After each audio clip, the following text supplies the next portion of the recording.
Shalom dan puji Tuhan saudara atas kebaikan Tuhan setiap kita sehingga pagi ini dengan izin Tuhan kita boleh bangun dengan nasihat, pikiran cergas dan semangat yang berkobar-kobar untuk melayani Tuhan.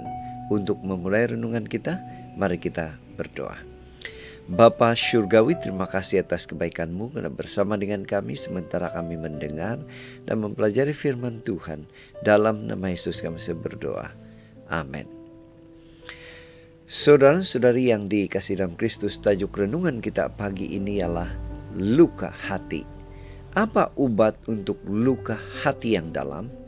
Firman Tuhan dalam 2 Samuel 13 ayat 28 mengatakan, Absalom memberikan perintah kepada hamba-hambanya, perhatikan baik-baik, jika Amnon sudah mabuk karena minum wine, aku akan memberikan isyarat, lalu bunuhlah dia.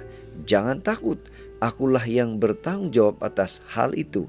Bertindaklah dengan berani dan jangan ragu-ragu. Nah saudara, bacaan kita hari ini kita boleh baca di dalam 2 Samuel pasal 13 ayat 20 hingga 29. Ini merupakan kisah Absalom dan Amnon. Nah, apa yang terjadi sebenarnya? Sebuah ilustrasi. Karena terguris dengan kuku yang tajam, Ivy mendapat luka kecil di kulit wajah dekat matanya. Ivy sering menutupinya dengan bedak agar tidak tampak dari luar. Sekalipun tertutup, luka itu sebenarnya masih tetap ada. Apabila dia selesai mencuci muka, luka itu pasti akan kelihatan kembali. Nah saudara, perhatikan bacaan kita hari ini, firman Tuhan. Hati Absalom terluka ketika Amnon memperkosa Tamar adiknya. Sayangnya, Absalom tidak pernah berusaha untuk mengobati luka hatinya. Absalom rapi menutupi sakit hatinya dengan tidak mengatakan sesuatu yang baik maupun yang jahat tentang Amnon. Dia menyimpan luka itu sebagai dendam. Ayat 20 hingga 22. Nah, setelah 2 tahun berlalu, Absalom menyiapkan suatu rancangan jahat untuk membunuh Amnon. Dia memohon kepada Raja Daud ayahnya untuk mengundang Amnon datang pada acara jamuan pengguntingan bulu domba. Pada saat hati Amnon gembira dan tidak waras karena anggur yang diminumnya, dengan pantas orang-orang Absalom datang membunuhnya. Ayat 26 hingga 28. Saudara, apa aplikasi kisah ini atau renungan ini untuk kita? Menjadi peringatan kepada kita saudara. Kita perlu waspada sekecil apapun luka hati yang muncul. Karena jika tidak ditangani dengan baik, luka hati itu boleh membengkak lalu menimbulkan rencana dan tindakan kejahatan. Memang tidak mudah mengobati rasa sakit hati, apalagi jika kesalahan yang diperbuat orang lain itu sangat teruk.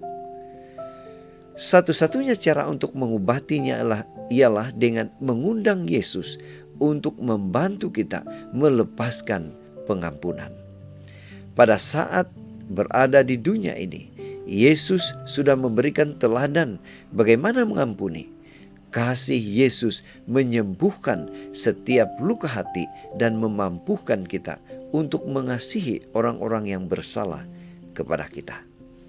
Itu sebabnya pada pagi ini mari kita ingatkan diri kita bahwa luka hati bukan untuk disimpan, melainkan untuk diobati dengan kekuatan kasih Yesus Kristus.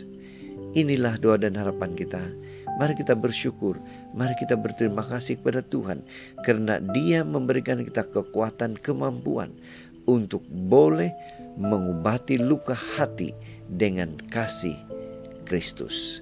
Mari saudara, kita tetap setia, tetap semangat, tetap positif, dan tetap sehat. Sampai Maranatha. Tuhan memberkati kita. Mari kita berdoa. Bapa Syurgawi, terima kasih karena memampukan kami untuk mengobati luka hati itu dengan kasih Kristus yang luar biasa. Dalam nama Yesus kami berdoa. Amin.